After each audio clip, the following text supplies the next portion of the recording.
And today, in today's live stream, what I want to talk about is a question we get asked all the time, and that is, when should I actually start running advertising? And that's what we want to jump into today. So let's go ahead and get right to it.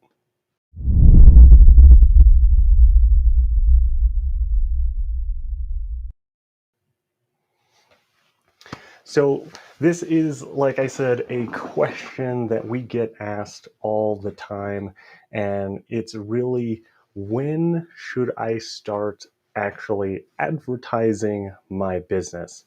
Now, the best answer I can give you is you should start advertising as soon as possible. Now, I know that a lot of people we'll talk about how you really need to have a website set up. You need to have all these things in place. And you may feel that way, that you need to have all kinds of stuff in place before you can actually start running ads. But the reality is, the sooner you can start running ads, the better your business is going to be. Like I said, even if you don't have some of the things, I do recommend, even if you have just a very basic website, you can start running ads. Now, of course, if you go and you start running ads, you can't expect to run ads and see a bunch of leads right off the bat if you don't have systems and processes in place. But even just being able to go out and do some brand awareness, start getting people aware of who you are, what you do, is so valuable. And the thing is there's so many businesses that I see on a day-to-day basis, whether that's locally, nationally, any of that stuff. And I think really, when it comes down to it, locally, it's one of those things that's kind of um, interesting. Is right, if you think about it. So, like where I live, there's specific streets that I just don't travel down because there's nothing down there that I need or anything that's of interest to me. And one of the things that I tell people is, whenever I meet a new business and they're like, oh, we've been here for like 6 years. And I'm like, well, I've been living here for 4 years, and I'm just now knowing who you are. And it's kind of crazy because you don't do any advertising, you don't do any of that stuff. It's just one of those things that I'm like, if I don't know you exist, even though you're maybe only a block away from where I live, if I don't know that you're there, I may not travel down that next block. And you could be missing out on who knows how many customers, right? And I think that this is the big thing is, you always want to go and you want to start advertising as soon as possible. And the nice thing is, you don't need huge budgets. You don't need any of that stuff. Realistically, you can go and you can start running brand awareness campaigns and really any kind of ad campaign for as little as $5 a day. So as long as you have $5 every single day that you can spend on an ad, you should go and do that, right? And if you don't have $5 to spend in your business every single day, you need to reevaluate something in your business, right? Because marketing and advertising is not a nice to have. It's not something that I'll build up to. It's something you really have to start from day one. And if you really think about it, a lot of companies will even start advertising a product, a service, something that they have before they even finish developing it, right? And the reason for that is because they want to get as much hype, as much buzz, as much everything, so that whenever they launch it, people go and buy it, right? Like, movies are a perfect example of this, because think of how early they start advertising trailers, right? They want to build the hype, the buzz, all of that stuff, so that on opening night, they get as many customers as possible. And you want to do the exact same thing for your business. Now, of course, you don't want to just come up with an idea and take like 2 years before you launch your business and start advertising for 2 years before you have your business, right? You want to make sure that you're doing it consistently. And that's the big thing, is you want to be consistent. So for any of you guys that are watching, how many of you have actually started running advertising? I'd really like to know, because I know it's something that a lot of people feel like they have to wait to do, but it's not necessarily, in my opinion, it's you should start as soon as you can. And like I said, with as little as $5 a day, you can go and you can start running those kinds of ads. And there's all kinds of places you can go and right. I mean, Facebook, YouTube, Instagram, pretty much almost any social media platform out there, um, you can start running ads on. So I see Michael. Uh, let's see here. I haven't started at all because all of the reasons you just stated. So yeah, that's the big thing is I think that it's it's always going to be scary, right? So advertising is one of those things that can be scary if you have never run ads before, or you've maybe dabbled in some ads and you really haven't seen the results from them. I do understand that whole concept of like, I want to be able to put money in and immediately get money back out, because if I'm not, then advertising doesn't necessarily work. And that is true to a degree. I think that there's always, you should always have some of your budget allocated. And even when you're first starting out, to just have brand awareness, because if people don't know that your business exists, how can they buy from you, right? And this is one of the big things that, like I said, even at just $5 a day, instead of spending it on Starbucks cup of coffee or going out to eat or whatever, just take that money and put it into your business and run it at that $5 a day. And I know that it's going to help you a lot more. Because like I said, the more people that know you, is really what's going to make a big difference, right? Because if I was able to go and essentially tell 10,000 people in your market about you and what you had to offer, do you think that your odds of landing a client would be better? And the answer is more times than not, yes. Of course, it depends on what you're selling. Of course, if you are selling something that's just nobody really understands why they should buy it, it's going to be a little bit harder. But so let's see here, this question. So I paid $30 to Facebook ads. We got quite a bit of looks from it, but the website wasn't complete yet. So yes, like I said, and that's the big thing, is how are you actually running that ad? Because the thing is a lot of people dive straight in and they want to go and run traffic ads, get people to your website, get people to do that. And if your website isn't really optimized, you're not going to see those conversions, right? Because even if I sent you 1 million people to your website and the buttons didn't work that well on your website, they couldn't figure out where to click and that kind of stuff, your conversion rate is still going to be very terrible. And you may still not convert anybody, even if we sent a whole buttload of traffic. But the thing is with brand awareness campaigns, you really want to think of it more as pieces of content and just making people aware of what you do. And these types of ads are a lot cheaper. And you're really looking at for people to engage with the content, right? You want to actually see, are you getting likes? Are you getting shares? Are you getting comments? Because this is going to help you understand what your market actually wants. Because a lot of the time, sometimes you may think that a specific market wants something. And if you don't ever put an ad out or you don't ever put anything out in the market and get feedback on it, how do you actually know that's what they want, right? Because if you don't get any feedback, they probably don't want that thing.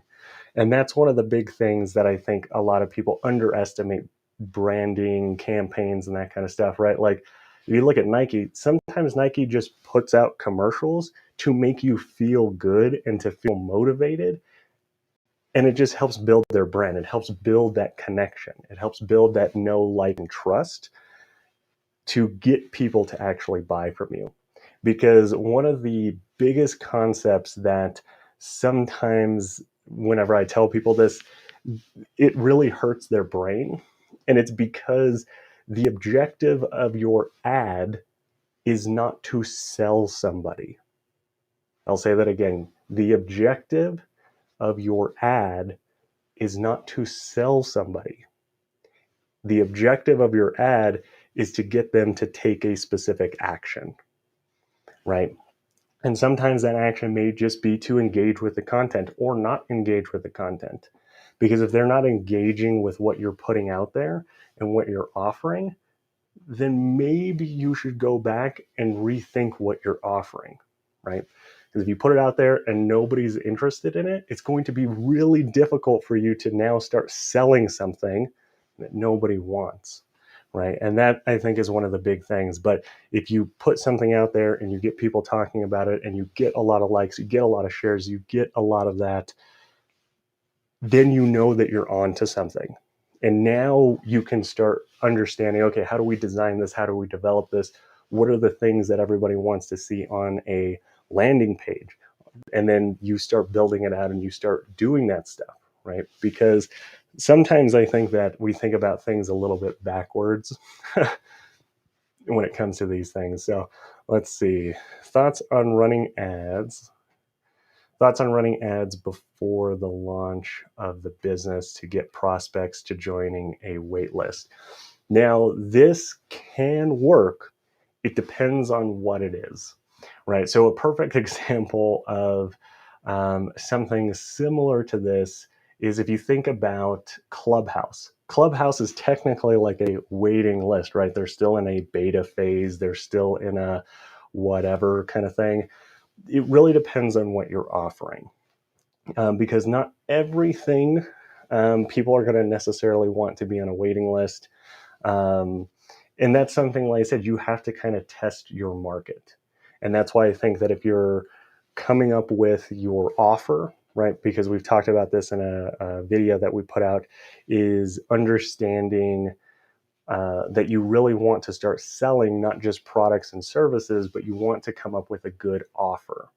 And I think that that comes down to really talking to your market and seeing if that's what that is. Now, I know for the most part, when it comes to services, I wouldn't recommend a waiting list. I would actually go and create a really good lead magnet and then continuously follow up with them when it comes to email marketing. And that's the whole thing is, right, you want to give them something that they're really interested in exchange for their contact information. And you want to continuously follow up with them, ask them questions, see if these certain things that they're struggling with in their business. And that just helps you so that you can build that really good offer and you can have that kind of one-on-one with them before essentially launching, quote unquote, launching the business. And that's really the big thing is figuring out what that lead magnet is, right? And if it's really in services, that kind of stuff, figure out what is one of their big pain points, what is a really common theme, and what you have to offer to help solve that solution. That's kind of how I would go about it, is looking more at some kind of lead magnet. So let's see here. The objective is your to sell somebody. It's to turn them into, yes, exactly. So what I'm going to do is I'm actually going to post the link in here. So whoever wants to jump on with me, that way we can have a little bit more of a conversation. So that should be going out there. Like I said, you guys can jump on. Just follow that link there. But yeah, so that's really the big thing is I think that you really just need to start figuring out how to go out and start advertising right away. Like I said, if you are a service provider, you really want to look at what kind of lead magnets you have, and even just even if you don't have a lead magnet, what is some kind of piece of content or something that you can create that you can put out to the marketplace and really gauge if this is something that they're interested in, right? And that could be just a simple video talking about something, right? What's going on?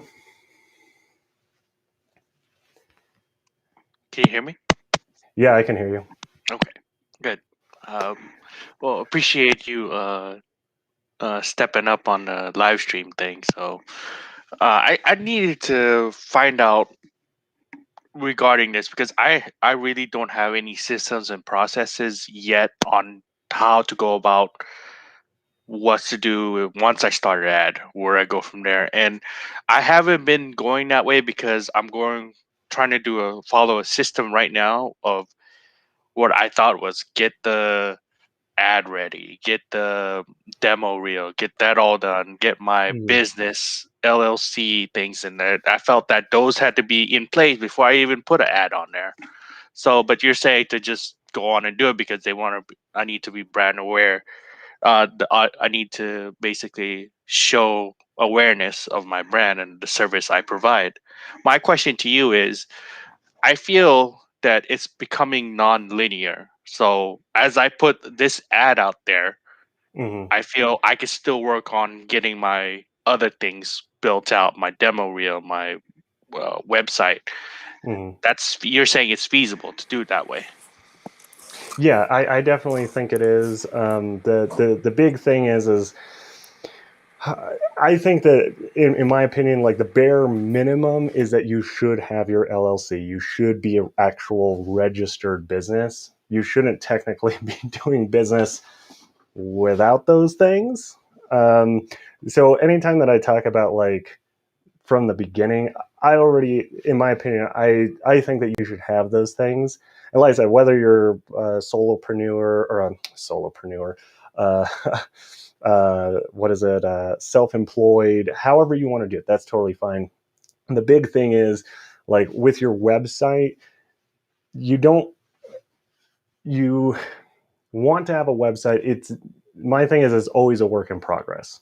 Like I have never had where I think that our website is done and I never have to go and update it. I update it all the time. We update it all the time because just like anything, things change, right? Like you if something happens and you can't do something in your business, you need to make sure to put that on your website because the last thing you want is people calling you and you being like, well, we can't do that because XYZ thing. And now you're essentially having a bad you're leaving those people with like, well, we really wanted to hire you, but you didn't want like you said you did this, and when we got on the phone, you didn't want to do it. You don't want to do those things. That's why I always think your website is never really done. But I think that when it comes to advertising, realistically, you should just have ads going out doing some kind of branding, letting people know who you are, what you do.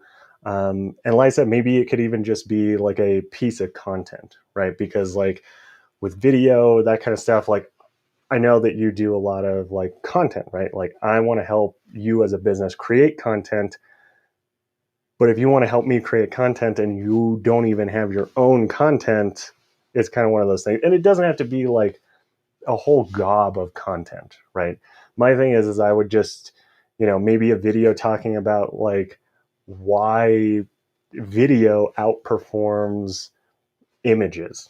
I don't know, right? Any of those things. And even if it's just like a 60-second clip, then what I would do is I would take that, put some of your branding on it, and just run that as like a video view campaign or a branded content campaign and run it to your market, right? And that's what I would do is just run it in your market. That way, when people, even if they're just scrolling past and they're like, huh, okay, like I only looked at it for 5 seconds, but if I keep scrolling past it and then whenever I decide, hey, you know what, maybe video is the thing that I need for my business, I remember seeing this guy talking about why video was actually better and so on and so forth. And you do that whole thing, right? And that's really all at the beginning. Your advertising needs to do. Now, once you start, working with clients, you kind of have more of a product, you understand your market more, then you can go, in my opinion, then you can start going after ads that go to specific landing pages that work on conversions, because all of that takes time, right? Because if you don't know who your niche is, you don't know who your market is, you don't know what their pain points are, you don't know, like, it becomes very difficult to write an ad, right? Because it's just a lot more difficult. Once you've kind of gone through and you've done those things and you start working on that, then you can have those ads that go out to help generate maybe more leads, more sales, any of that. But at the very beginning, the thing is, even if you have ads going out trying to get leads, sales, any of that stuff, if people don't know who you are, unless they really, really need somebody, then they're going to hire you. That's normally how it works. Like, like if I just randomly called you up and was like, hey, do you want, I don't know, text message marketing? You might, but the likelihood of you actually buying from me, even if you didn't know who I was, like if I was just some random person, is way less, because you don't know me. You don't know anything about my company. You don't know anything about whatever. But being able to go and put out some kind of content, any of that stuff, and actually pay to kind of promote it, get your name out there, is going to serve you so much better, especially when you're working in a local market, right? I mean, even if you look at like Coca-Cola, they still just do branded style ads, right? They're one of the oldest businesses in the US, and they still do that, even though everybody already knows who they are. So my thing is, I'm like, if you're just starting, that's one of the best places to start. And like I said, at $5 a day with like a branded campaign, like a brand awareness campaign, it's going to go way further than if you're doing it clicks. Because if you do by clicks, you're probably going to spend like $5 for maybe like one or two or three clicks, because your offer is not quite there yet. Your landing pages and your website pages aren't there yet.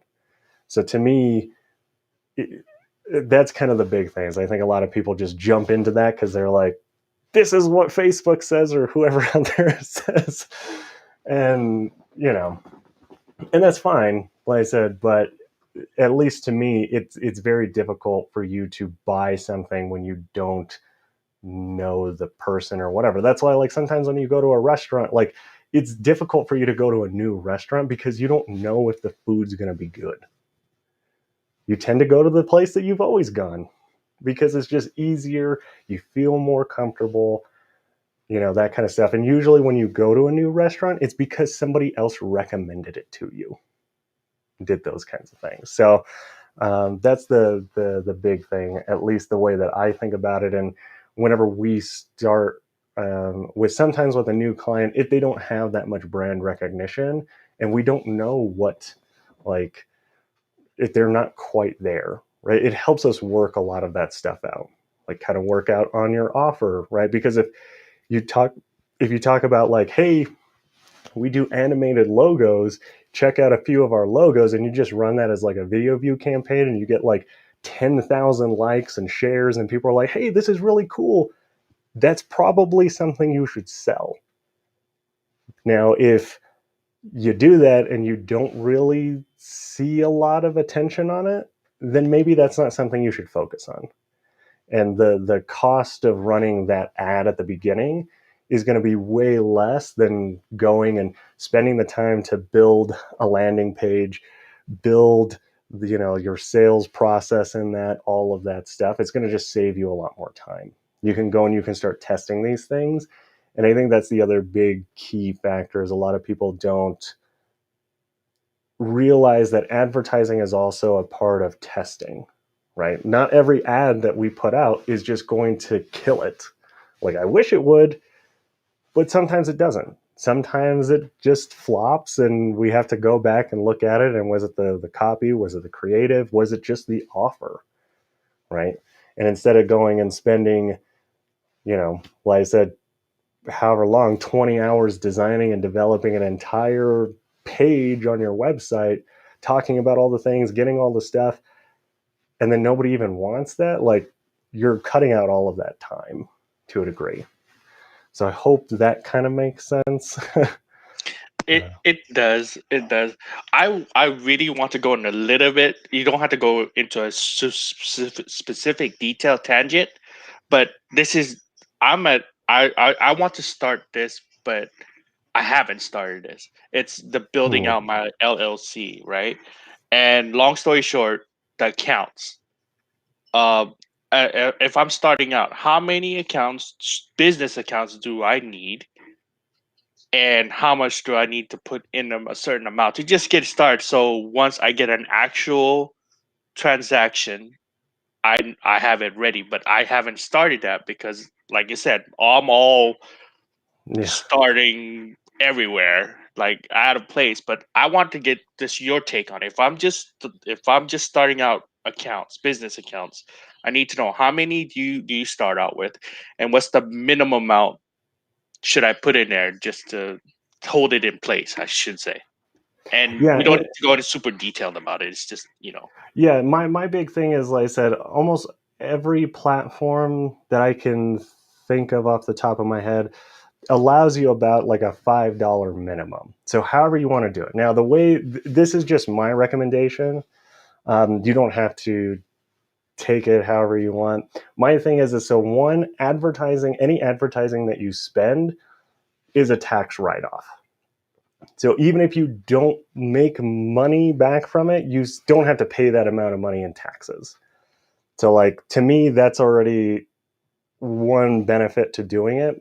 Now, the other thing is if you want to kind of get a little bit more return, any of that stuff, I would look at if you don't have a business credit card, I highly recommend one as long as you feel comfortable with a credit card.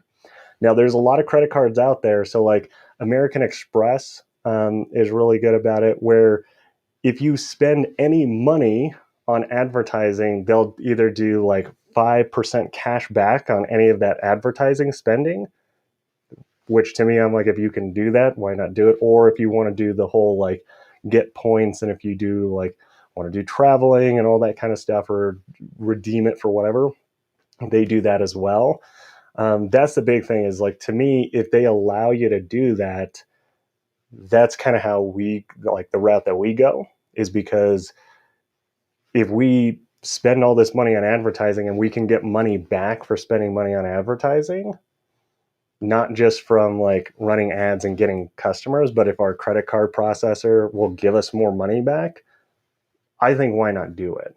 That's my take on it. Now, of course, like you can have like 10,000 different accounts or however you want to do it, right? That I don't think that that's necessarily as relevant in my opinion. That's just how I look at it versus a regular bank account.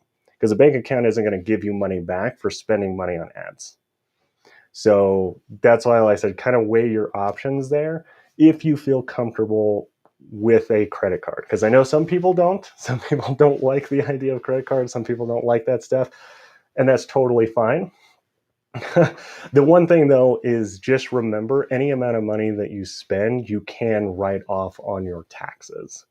So to me, like that's always a benefit because that's why if you look, a lot of businesses, as soon as like Q4, like the last quarter rolls around, they're trying to spend as much money in advertising. One is because it's shopping season, but two, if we can spend as much money as we can on advertising, that's less we got to spend on taxes. That's also why they do that. So that's just something to kind of keep in mind. Now, of course, I am not a accountant, a CPA, a tax, whoever, whatever. So talk to your tax person about it. But pretty much, as long as you can prove that you were using it for advertising purposes, you can probably write it off under advertising. That's why, like, I know Ty talks about if you wrap your truck with your company stuff, like that wrap that you get on your truck is an advertisement. You can write that off on your taxes as advertising, right? Business cards. I think that even if you buy like company shirts, any of that stuff, you can probably figure out a way to write that off as advertising.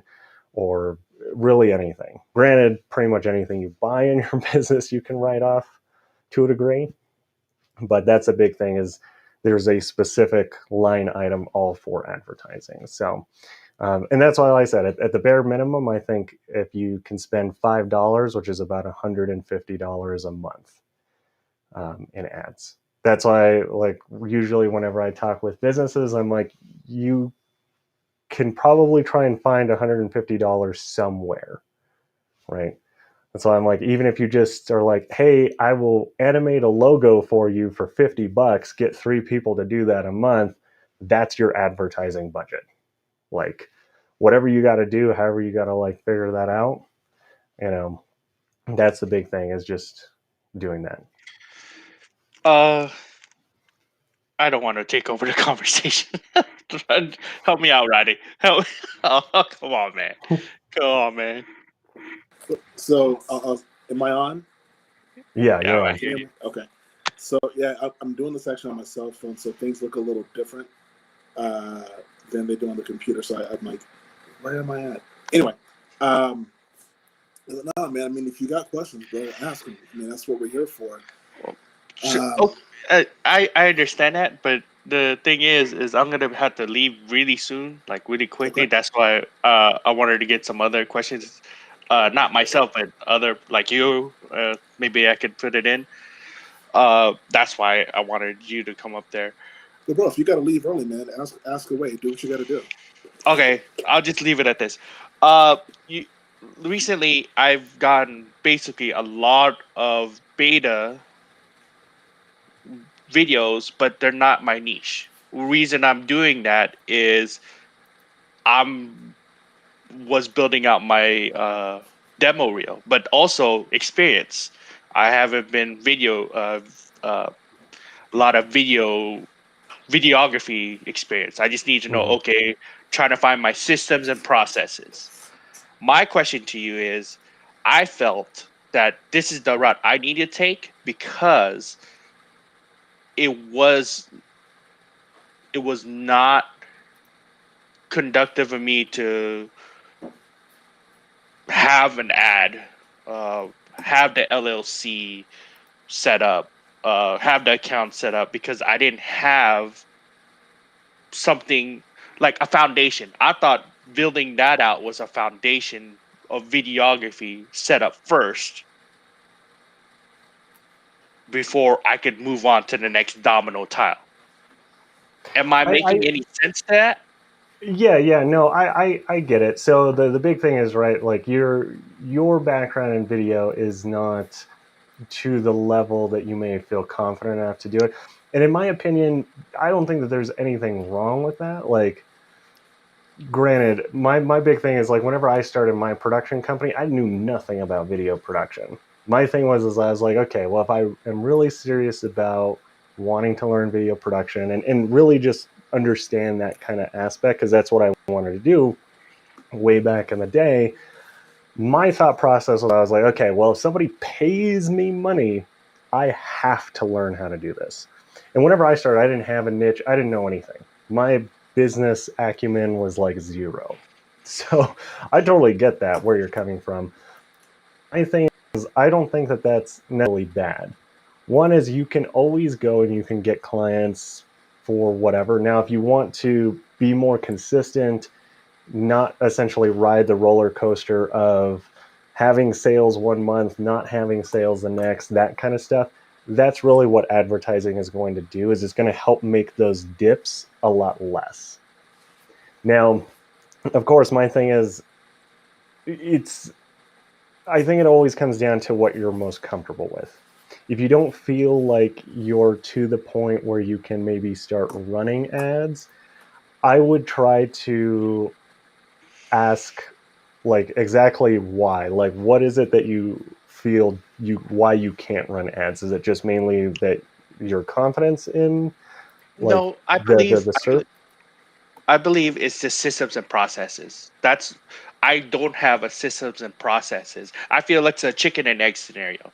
In order to Mm-hmm. get systems and processes, I have to put somebody in the situation where they can go through a process, Mm-hmm. like a client. to go through of a lead, the sales funnel that I keep Yeah. hearing about. I see that, but I don't have a Mayhost Media sales funnel systems and processes of how to get Yeah. that lead into an actual client, so on and so forth. I don't Yeah. have that unless I have somebody go in there. Yeah, and the big thing is so your advertising is going to be the very, very top part of that funnel, because that's where they're coming in. And then essentially the way that I think about it is like the very, very top part is people have to know you exist, right? Because like just like what I talked about at the beginning, like there's a coffee shop really up the street that's been there for like 7 years. I met the owner not that long ago. I didn't even know that they existed, and I'm a huge coffee drinker. But the thing is I'm not on, like, I don't go to Google every day and search for like coffee shops. I don't do any of that. Like, what I know is either based on where I drive and what I see, or what I see on social media. Like, if I don't see a post from you, if I don't see an ad from you, you don't exist in my mind. I don't even know that you exist. So that's the thing, is like if people just don't know that you're there, how can they buy? And that's the big thing that I talked to him about, is like the only reason that I found him was because I was going out and I was looking for coffee shops and restaurants for our agency, not as a consumer, right? I wanted to kind of get a better idea of like who was still around with all of the COVID and who was still open, who was still operating, that kind of stuff.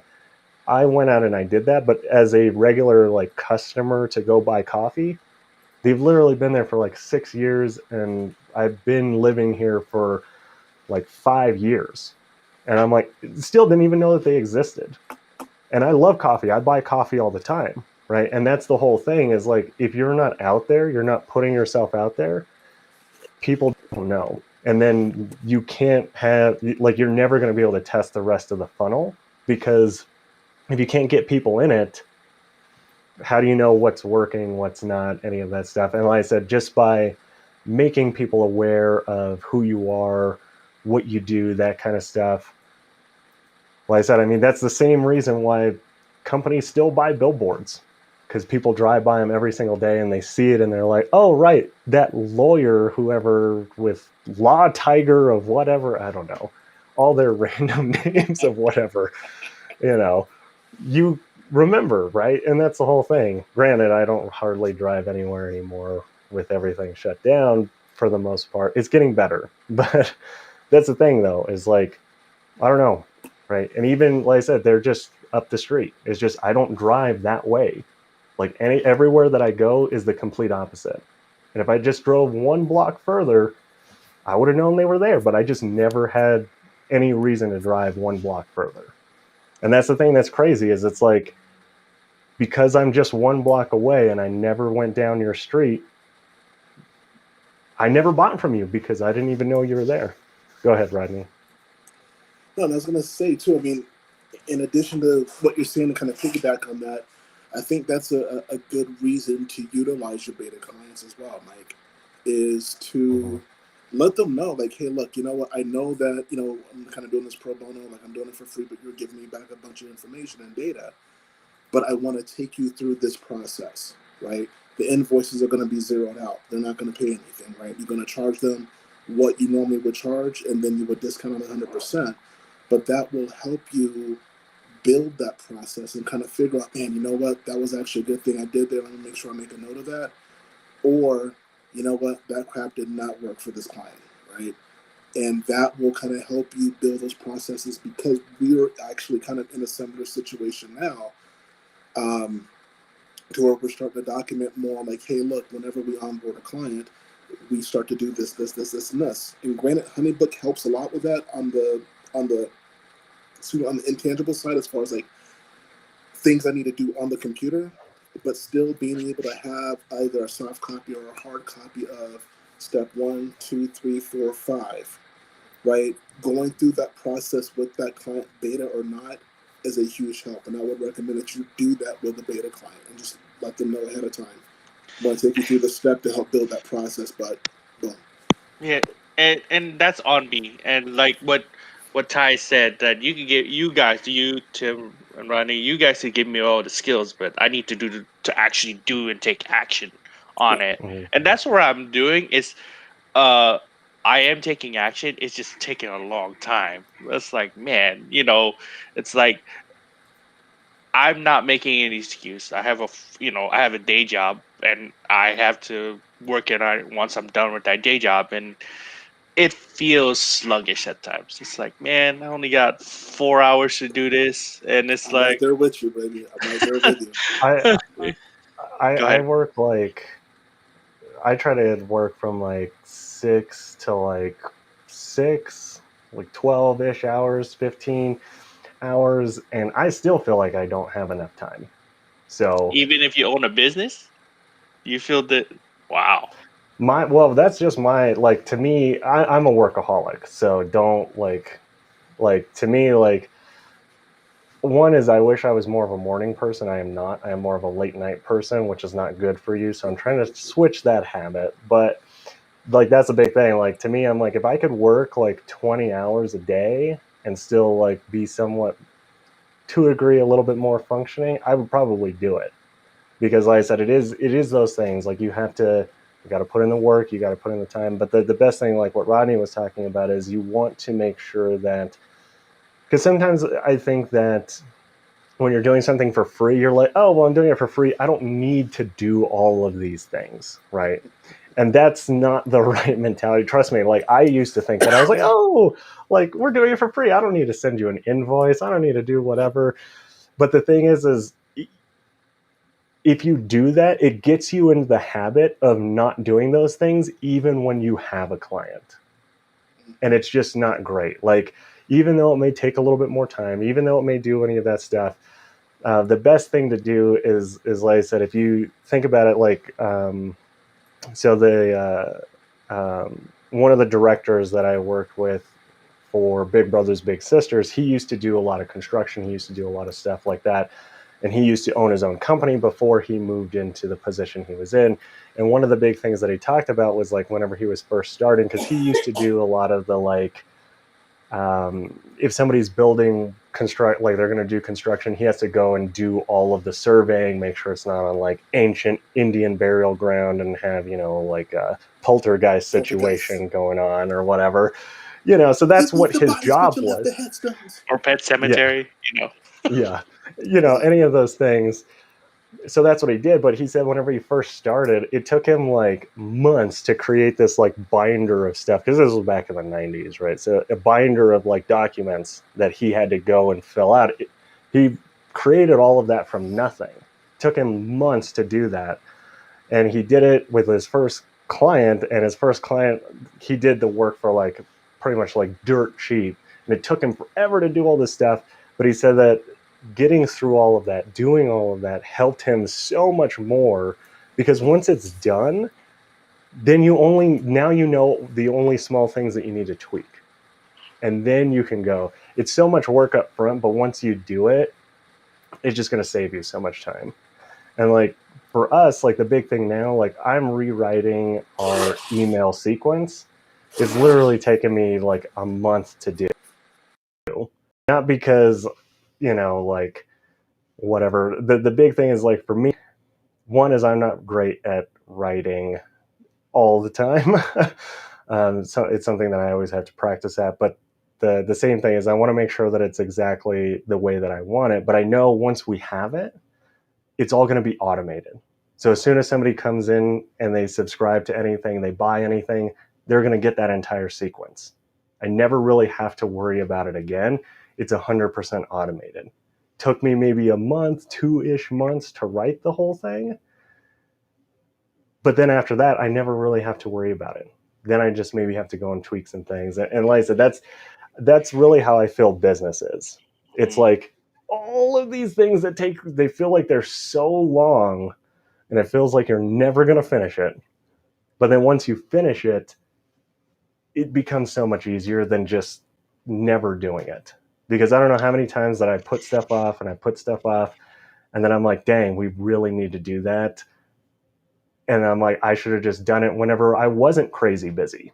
Now I have to juggle all these things, and I have to like help do this entire thing that takes up so much time. Because to a degree, I'm like, if you really love your business, I think that you're going to love working in it all the time, and you're going to want to try and do as much as possible. That's why I don't, in my opinion, I don't ever believe in the whole like, I want to start a business so I can kick back and do nothing. I'm like, I'm not that business owner. I'm like, I love what I do. I'm going to do it. Yeah. That's me. Yeah. So that's why, like, sometimes that mentality doesn't quite, I don't get. I'm like, if you really love what you do, would you only want to work 4 hours a day? I'm like, how do I work 20 hours a day in my business? Some people think I'm crazy, and that's okay. Maybe I am. I don't know. But that's just my mentality on it. Yeah. Well, gentlemen, I gotta step on out, but I do want to give, I guess, Ivan. He's been asking, like, Hmm. how often should a company advertise what's too much or what is not enough?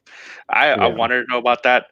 I gotta have to leave right now, but are you gonna have this recorded on Yeah, soon? it'll once it's done. Once we're done with the live stream, it should just pop up on the channel, so you should be able to watch the replay.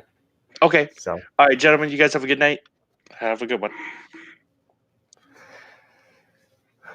all right, Ivan, we're not forgetting about you. So, essentially, how often should a company advertise, and how much, or what, what's too much and what's not enough? So, in my opinion, you can't really advertise too much. Now, there is such thing as ad fatigue, and really all that means is that people just get tired of that one specific ad. But if you have really engaging content, you have really engaging advertising, you will never, in my opinion, there's never too much advertising. And especially for like small businesses, I'm like, unless you're spending maybe $1 billion in advertising every year, then maybe I think that you may have too much ads.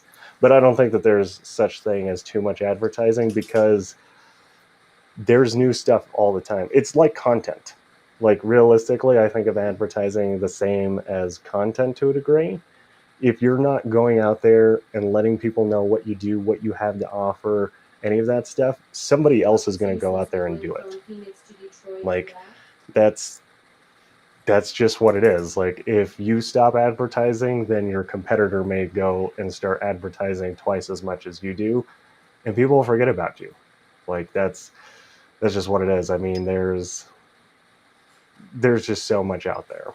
So that's why I think that at the bare minimum, you should try and at least have one ad running consistently all the time. Now, of course, if you end up getting fatigue on that ad, and realistically, the only time that we really see fatigue is if you're spending something like, if you're in a local market, maybe if you're spending $10,000 a month on one ad, you may hit fatigue. Now, on a national campaign, you're looking at maybe $100,000 a day. Yeah. So that's the thing, is like, ad fatigue is not, unless you're spending a lot of money. That's really the only time that you're going to see it. And like I said, it's rare. So, like, for example, whenever we were running a lot of ads with Big Brothers Big Sisters, we ran the same 3 ads for, I want to say, almost maybe 2 years, and we didn't ever have ad fatigue.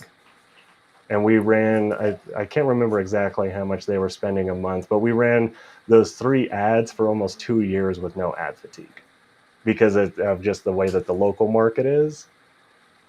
You just, like I said, and I think the other thing is, I don't think that the ads are necessarily that they're going to get that much fatigue, because they educate people, they remind people, they let people know the different things that they have to offer. So that's the big thing, is I think that it's just, it's going to be very unlikely. Yeah, go ahead. When you say ad fatigue, you're saying that clients or viewers being tired of the ad. Yeah, so they're essentially just get tired of saying the same ad over and over and over again, and it starts um, essentially right. It all depends on how your, I guess, what your objective is, right? Like if it's clicks, let's say that you're running that ad, and you've been running the same ad for, I don't know, let's just say 2 years, and you finally see that, right, just like a bell curve that starts to go down, you're probably hitting ad fatigue, or that offer or whatever you have just isn't relevant enough. And I do think that one of the other big reasons why ad fatigue doesn't necessarily happen as quickly as some people think, especially in a local market, right? National is a little bit different because you're going after a lot more people.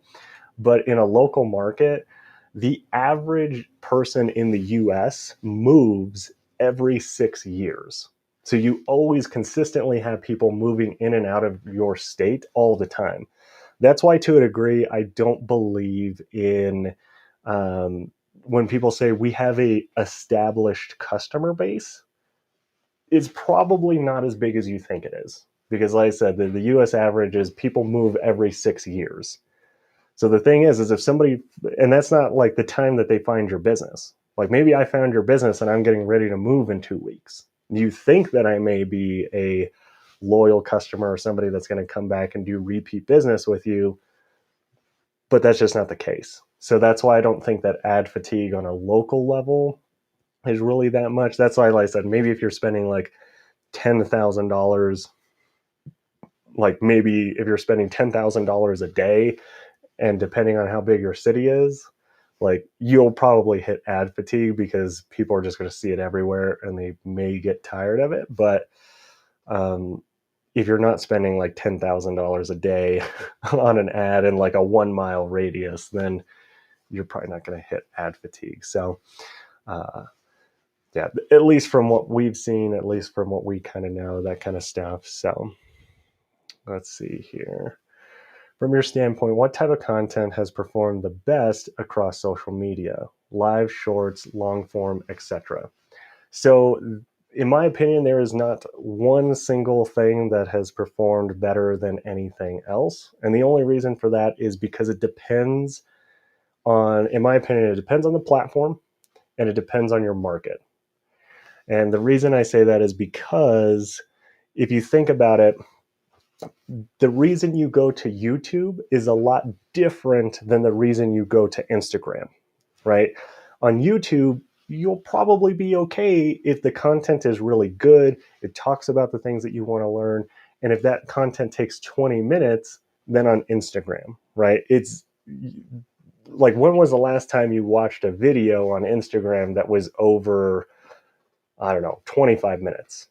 Probably never. There probably isn't even content out there that is over that amount. And the reason is because that's not why you go to that platform. And that's really the big thing, is I think that you have to look at what is the platform and what is the actual content. Because that's the big thing to me, is I'm like, it doesn't matter. If your content is just terrible, people won't even watch 3 seconds of it. Like that's, like that's just what it is. But like, there's a reason why, like, you go to Netflix and you can sit down and watch an entire movie, right? The content quality there is probably a lot different than if you go and watch something on TikTok, right? And that's the thing, is you have to realize, like, what is the platform and what is your customer base actually used to consuming on that platform, and how do you make the most compelling message? Um, and like I said, I know that that's not necessarily always helpful, because all the time, people just want the silver bullet approach of like, I want the one thing that's just going to work and I don't have to do whatever. Um, and unfortunately, I am not the person that knows that. All I know is that silver bullets work on werewolves. That's all I know. So unless you're hunting werewolves, that's all I know. Like I said, I know that there's a lot of people out there that try to talk about like this and that and all these, like, I don't know. It's always so interesting to me. But That's a big thing. Is I think it depends on who your market is. If you want, you can share who your market is, and I may be able to help a little bit more, at least get a little bit more clarity, because that's a big thing. Is clarity is what's going to help you the most, and really consistency. Without consistency in advertising, really anything in business is why your business is probably going to struggle, is the amount of consistency you put in.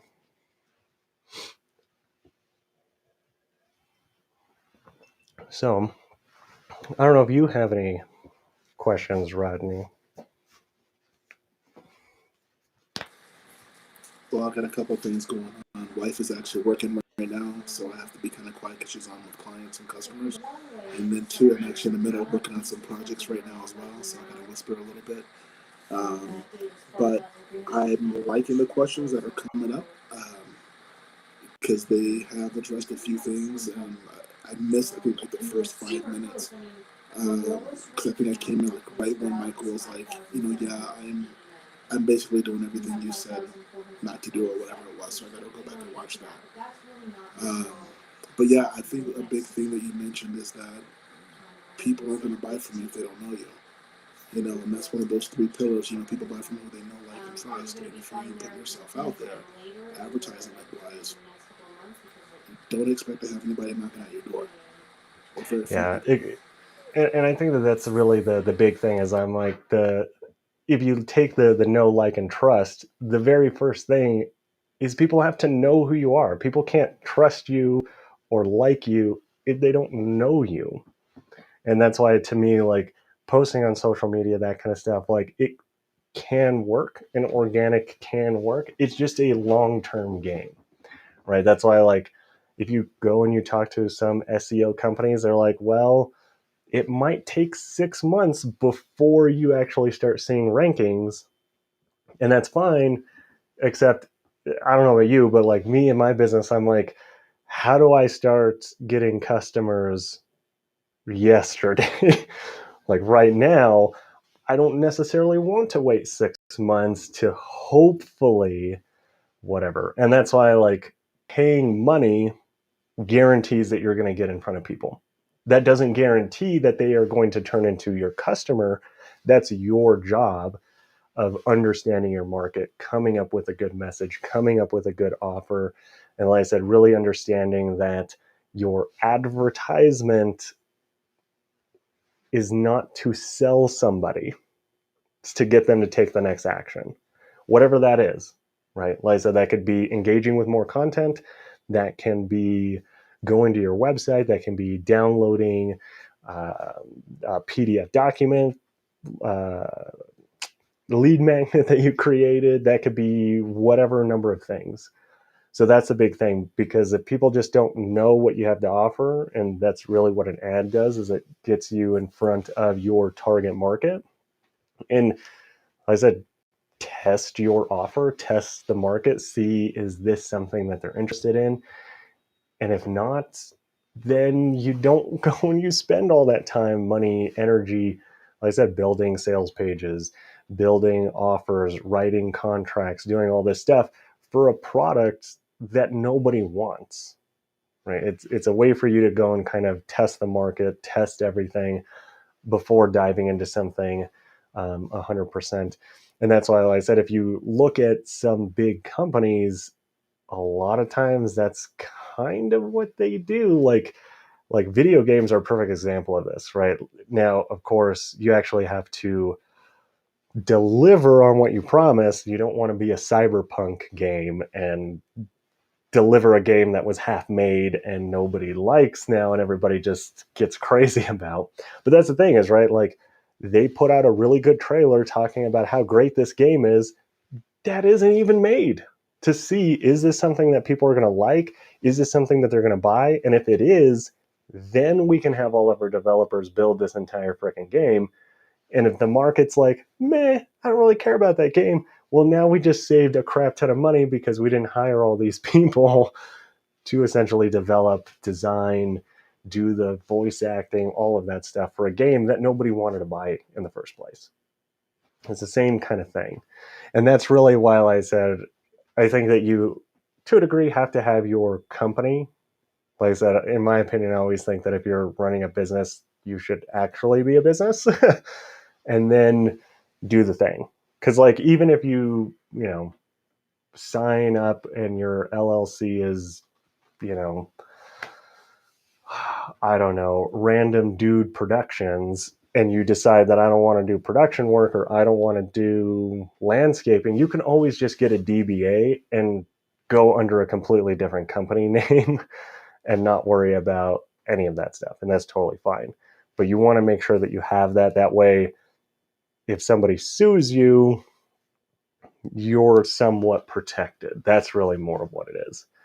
So that's really my whole spiel on that. But the same thing, like I said, I mean, there's plenty of times like certain products or certain services, we would go out and we would advertise them because we think, hey, this is maybe something people want. And the nice thing is, if you're a service provider, you don't always have to spend that much money, right? Like creating an animated logo versus shooting a video may not be that different, but maybe nobody really cares about getting an animated logo, right? But you can go and you can test that. You could spend that little bit of money and see, or maybe it blows up and you have like 10,000 people. I know that that was something that we did whenever we first started. We actually offered animated logos for like $100, and we got a crap ton of people that wanted them. And literally, we just ran an ad, had them go to a form, pay online, and they're like, "This is what I want." And that's how we got some of our clients. That's because I was like, well, maybe people want this. And instead of like trying to come up with all the processes and all the things, like literally it was just like, you want an animated logo? Put in your name and your email and your website and pay with PayPal. And that was it. Like there was no like whatever things. It wasn't this crazy sales funnel and all this whatever. Like just test it, you know. And that's what we did. And we got clients off of it. And then we said, okay, let's now build an actual sales page. And now that we've done the work, now we can get testimonies. We can put those on there. We can do that kind of stuff. And we built it as we went. Because I was like, I don't want to spend, 2 days building a nice looking page if I don't even know if anybody wants this. So that's the big thing, is I think that you can go and you can definitely test the market with your ads. And like I said, see what people resonate with, see what people don't. Now, don't get me wrong, you're always going to have people that just complain about everything. But it is just funny. People will say the craziest things on your ads. Moderate them. But the thing is bad comments on your ads don't hurt your ads. They actually make your ads cheaper. So just keep that in mind. Do tell. Expand on that. So the reason I say that is because anytime that somebody comments on an ad, the ad platform looks at that as engagement. And when you have more engagement on an ad, it tends to end up being cheaper, even if it's negative engagement. Now, of course, like I said, I've heard all kinds of crazy things from people, but that's the thing, is like, if it's a negative comment, you can just respond to it and whatever. And sometimes it will help your conversions, but ultimately it just makes your ad cheaper because more people are clicking on it, looking at it, and spending time on it, and it brings your ad costs down, which a lot of people don't realize that. And that's why sometimes I have to laugh when people write what I guess they think are hurtful comments on our ads. And I'm like, well, thank you for making my ad cheaper. Let's see. I did not know that. Thank you for that. Yeah. Do you have any recommendations in terms of small companies leveraging / measuring data, consumer behavior trends, and feedback? So are you talking about like you collecting data, like understanding how, like what your customers are, that kind of stuff? Or are you talking about like working with a client and then the data on the back end? Like I said, we do a lot of data stuff, so that's why I just want to get a little bit more clarity. But if it's in terms of like you collecting the data, understanding what clients are kind of wanting and that kind of stuff. We actually follow, I'm trying to remember the guy's name. I think it's Philip Lebasque, I think. He came up with the ask method. He has a book, he has a course, he has all kinds of stuff. But essentially what it is it's a 5-question series. It's just 5 simple questions, asking your relevant target market specific things. And then we just collect that data, and then that's what we use. So the way that we've done it, and the way that we do it sometimes with our clients, is we'll actually just run an ad campaign asking people specifically like what it is that you have to offer, right? So obviously I'm going to assume like video production or any of that kind of stuff. Like I said, whatever your business is, we just create an ad that is like a pure engagement style ad that goes and just asks people like, hey, we're starting a new business, or hey, we're creating this new product. We would like to get some feedback on what you think about XYZ. We created a short little survey. If you fill this out, you can get whatever, right? Sometimes we'll do Amazon gift cards, Starbucks gift cards. The thing is, don't be afraid to spend money. To me, I'm like, you gotta spend some money, and data is probably one of the most important things that you can get. Now, with that, I would always say try to make sure that the thing that you're giving away is interesting to the person and the market, but also relevant, right? Because if it's just a $5 Starbucks gift card, you may get a bunch of people that aren't even in that market, right? Because people are like, I can get free Starbucks, right? So, right. So like, let's say that it's like a video production thing. Maybe tell people like, hey, anybody that takes this, like we're only doing 5 surveys or we're only doing 10 surveys. But the 10 people that complete it will do an animated logo for you completely for free. Now you're kind of building your reel, you're getting to work with some clients, and you're actually collecting customer data that's going to be relative, right? Because like to me, like if I'm just somebody that likes Starbucks, I don't care about getting an animated logo, right? So you're kind of segmenting and making sure you're only getting the most relevant people. And then honestly, I would just go to like Google Forms and create a form and just ask the 5 questions. And I believe the 5 questions are like, what is the number one roadblock, or what is the number one question you have about whatever it is that you want to learn about, right? So if it's like, what is the number one roadblock that you have in marketing your business? Like, fill that out. That's your first one. The second one is like, man, I don't even remember. I should. We just, all of this stuff we now have automated. Let me pull it up here.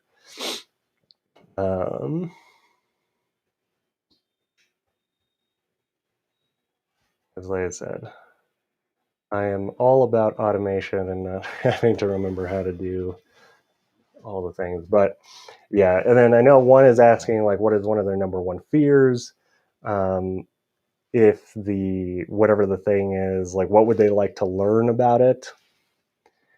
I said, there's really, you want to make it as short as possible. And then once you collect all that data, essentially that lets you know what you should actually be selling, and actually gives you a lot of the copy that you can use on your website, in your ad, and I mean, really everything, because it's coming straight from the person. Let me see here. Pulling it up here in the back end of our website. And like I said, we pretty much do this anytime that we work with a client, or when we are looking at going into a new market and we don't know enough about that market yet. Because to me, I'm like, you always want to know what the market is thinking before you ever run any kind of ads and that kind of stuff. And like I said, ads are also a way to get out there and see what is what the market's responding to. So the first question is, what is your number one goal when it comes to blank, whatever it is that you want to know? And then what is your number one roadblock of achieving that goal? And then what is the one thing you want to learn about achieving your goal? What is your number one fear?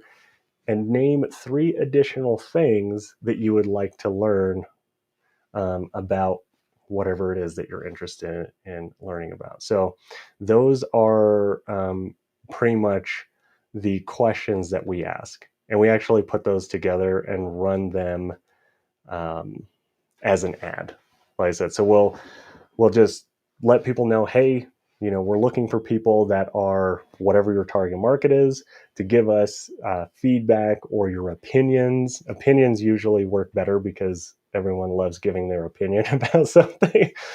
So we'd love to know your opinions on XYZ. We put together a short 5-question survey, and everybody that goes through this survey, we are going to be giving you whatever it is that you're going to give them. Have them go through the survey, collect the data, and then, like I said, that's really a good foundation, a good place to start.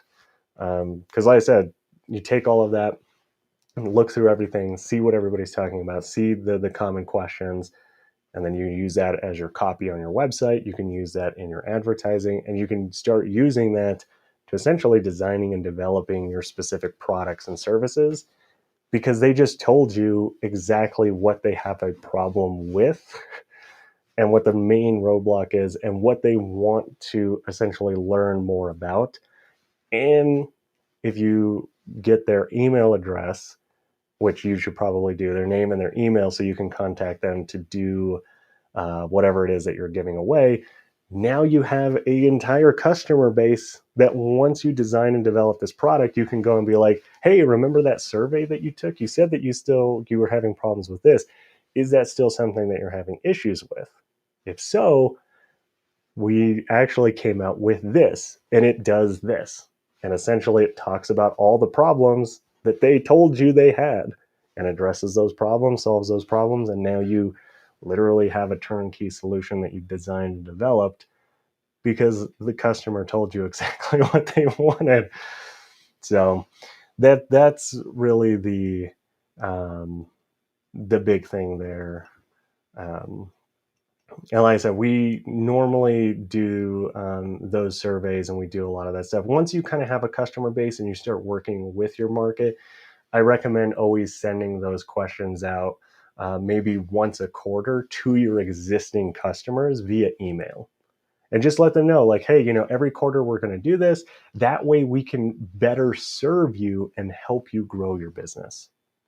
And I guarantee you, every time that they say something, you can be like, oh, I see that you said that you had this problem. Well, did you know that we actually have XYZ thing that we created and designed? Or, hey, you and like 3 other of our clients have said the exact same thing. We would like to work with you on developing a solution for this. Would you be interested in that?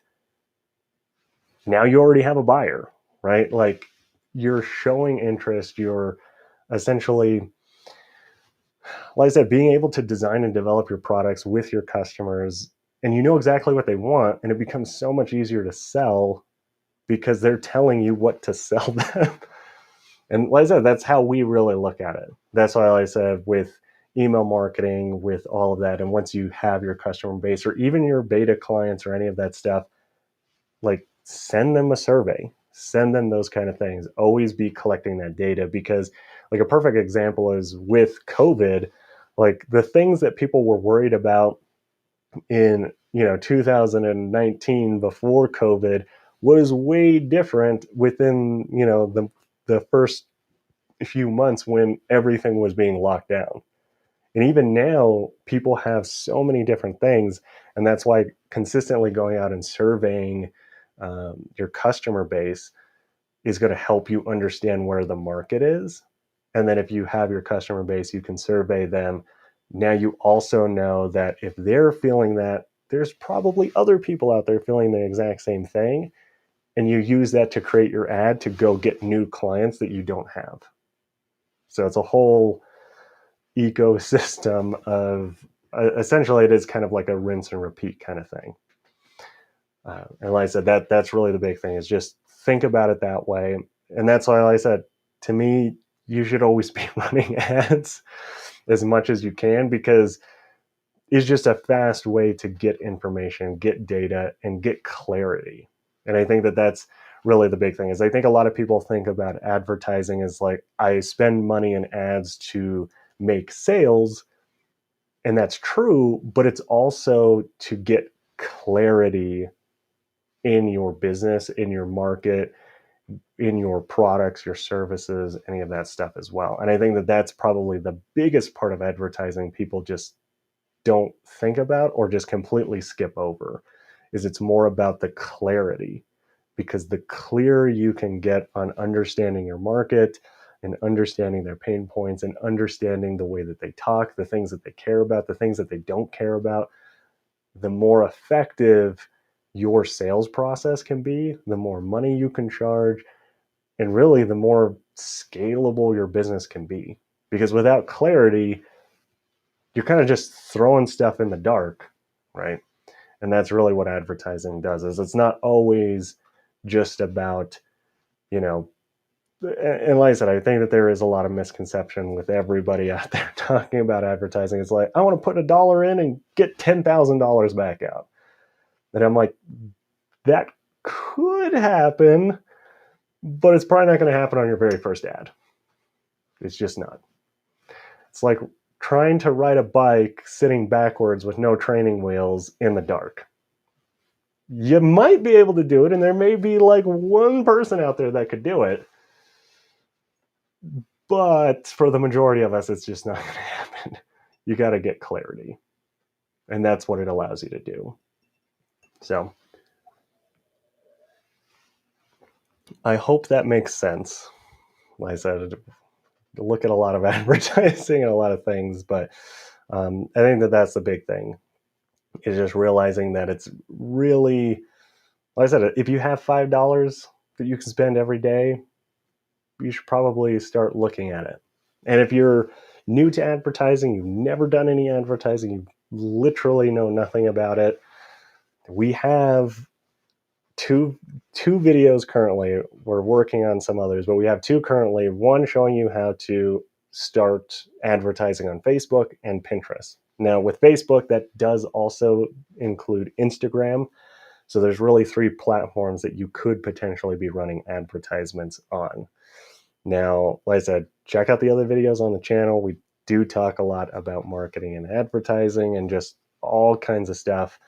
And we do have a video coming out tomorrow for anyone that is in the video production world. It's the 7 mistakes and the 7 things that I wish I would have known when I was running my production company, when I first started my production company, to really help you grow your company. So it's the 7 things that I had to learn the hard way and took me a little bit of time to figure out. So, granted, back when I had my production company, we were still shooting on DV tape. So, it's been a hot minute. So, still using that 35 millimeter adapter from Red Rock Micro and all the, if you don't know, it's totally fine. It's way old school. It's way old school.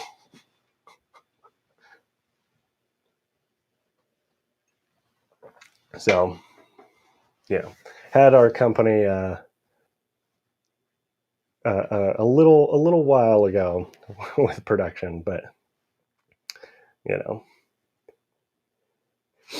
I have been, that's the way it goes.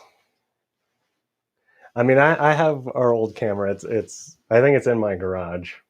I have been itching to pull it out and bust out my old 35 mil adapter and go back and shoot some stuff. Granted, I think I would just record it all on my Atomos, because I don't even think I have anything to take DV tape off of anymore. I have like a whole box of DV tapes and DVDs and all kinds of random stuff that nobody really cares about. Yeah, see, exactly, right here. DV tape, beta, hi-fi, all that stuff. Exactly. So, you know. But I don't know if you have any more questions, Rodney. I don't know if anybody else has any more questions. If not, we'll probably come to a close, come to a wrap. Like I said, I don't want to keep everyone up too late. I know I have a bunch of stuff that I got to get done tomorrow that I did not do today. But it's because I was working on videos. More content for the YouTube channel. So if you're not subscribed, subscribe. Unless you don't want to, learn more about marketing and advertising or growing your business, then don't subscribe. If you don't want that, don't subscribe. That was slick. I like the way you did that. Yeah. No, we don't want to make any money. We just want to just do stuff for free for everybody. We don't want to learn. No. Yeah, I mean, if you just want to, do whatever, I don't know, learn hopscotch or something, you just, I don't know anything about that. So I can't even jump rope. So if that's what you came here for, I'm sorry to disappoint. But if you like marketing and advertising, I got you covered. I'll say this as far as the marketing and advertising thing. When we first started back in August of 2018, content, right? Creating content, and that was our focus.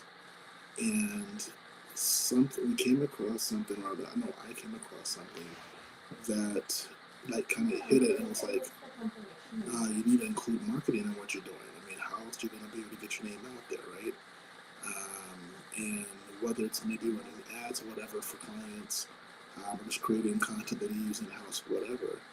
And I remember her asking, what do you think we're going to be now? What, we're going to be an ad agency? We're going to be a marketing agency? And I'm like, no, we're not necessarily doing that, but we're just adding more to our tool, to our tool belt, to be able to better service our clients. And we didn't, go full steam ahead with it at that time, but now, like in the last maybe 6-9 months, we've obviously dove deeper into it, and she's actually come on board now a lot more. And with the client that we just got, because of everything that we've been learning here, and just the courses that we've been immersing in, it's like, how can you not invest in marketing and how to advertise not just your business, right? Which should be the first most thing. Like, you want to know how to advertise, but then utilize that to be able to better serve your clients. Because if you can do right by them, more than likely they're not going to leave you for a long, long time. They'll be with you for a while. Yeah, exactly. And my whole thing is I'm like, even if you don't want to offer advertising, it never hurts to know how to advertise. Because like I said, at the end of the day, like, in my opinion, whether you hire a company, right? Like if you decide that you want to hire us or whatever, my thing is I'm like, it doesn't hurt for you to know how to advertise because it just makes our communication, how we work together, better, right? And that's why I'm like, it's like on a film set. That's why, like, to a degree, directors kind of know almost all the positions. They should, to a degree. They're not going to be the best grip. They're not going to be the best sound mixer. They're not going to be the best XYZ whatever. But in order to run an entire team and to make something successful, it doesn't hurt to be somewhat literate in that realm. So I'm like, you don't have to be the best marketer. You don't have to be the best XYZ whatever. Because at the beginning, like I said, like realistically, if you can't hire an ad company, you probably need to do it yourself so that you can make more money, and then you can hire an advertising company and they can take it over and they can do it for you. And even if it's not something that you necessarily like or whatever, which I don't really know that many people that don't like advertising once they understand and they have their very first ad that is successful. Once that happens and they're like, advertising is like the greatest thing ever, because it is very rewarding, but the same thing is, I think that a lot of people, what hurts them is you try an ad maybe once or twice or whatever, and you don't see the results that you think that you should have. And 99% of the time, it's like, well, I want to put $1 in and I want to get $1, I want to get $2 back out. If that doesn't happen, that advertisement didn't work, it wasn't successful, it didn't do whatever. And to me, I'm like, to a degree, I'm like, you're kind of shortchanging yourself. It's just like the first time you picked up a camera, you didn't shoot the like next, crazy Avatar, Jurassic Park, whatever, right? That didn't happen. You may think that that's what's going to happen when you pick it up and you're like, I have the power, I can do it. That, and that happens. But the thing is, it doesn't, right? But that doesn't mean that whenever you shoot your very first thing, because it didn't look like the next, latest, greatest Spielberg movie or XYZ movie, you didn't become a filmmaker or you didn't continue doing it. Just like if you play an instrument, the first time you played it and you're like, well, why am I not the greatest? Like, no, you kept at it, you kept working at it, and you put in the time and you stayed consistent. That, I think, is the most important thing when it comes to advertising, is consistency. Because I'm like, even if you have $10,000 that you can blow in advertising, I would not recommend just going and spending $10,000 in one day on one ad. That doesn't help you. I said, I would much rather, like I said, start at $5. Maybe do 1 or 2 ads. Start at $5. Let them go. Run them for an entire month. See how that goes. Evaluate from there and then continue to go. And that's a big thing is, like even with some of our big clients that, now spend, like they're like, oh yeah, we can spend $10,000 a day on an ad campaign on one platform. They didn't start there.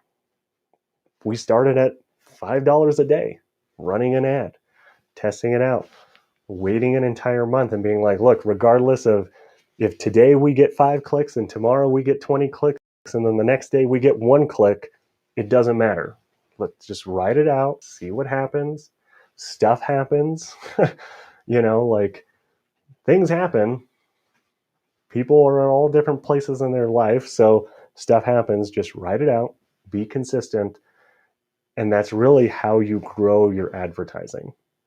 Like I said, it's not just snap your fingers and poof, now, your advertising and marketing and advertising is just now amazing. It's no different. But for some reason, people think that it's just like, if I don't see an immediate return, then the advertising doesn't work and I'm never going to do it.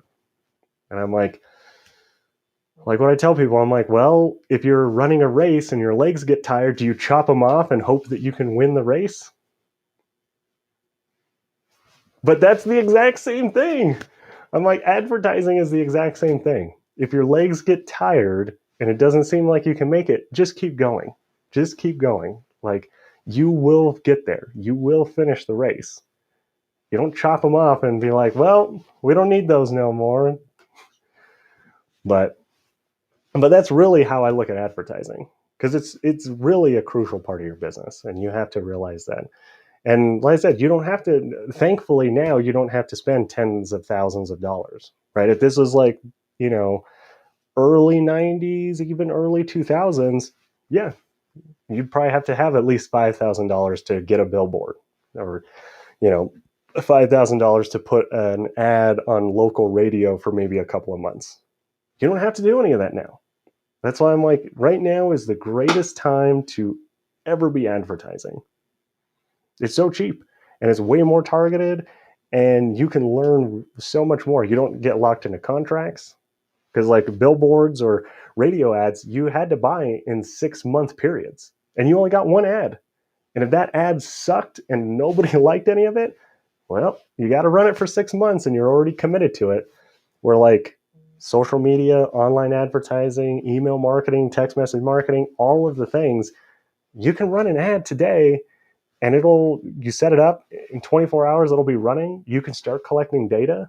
And then in the next 24 hours, if you're like, nah, I actually don't like that ad, you can turn it off and you maybe spent, $5.12. You didn't have to go and spend $5,000 for an ad that sucked, that didn't do any conversions, that now has to run for 6 months, that people hate, and now build bad brand authority. Because they're like, oh, right, you're that company that has that terrible radio ad I had to listen to for the past 6 months. You don't have to do that. You don't have to do that anymore. So that's my ending rant of advertising. But like I said, I hope that you got something out of the video. Like I said, make sure to subscribe. Come back tomorrow for the next video. And our marketing and coffee episodes on Monday are going to get real intense. So if you have not been watching our marketing and coffee episodes on Monday that come out at 6 a.m. Mountain Standard Time, make sure to catch up on those, because they're going to get a little intense coming up these next few episodes. So yeah. So like I said, other than that, that's pretty much everything that I have. I don't know if you have any last words, questions before I kill this live stream.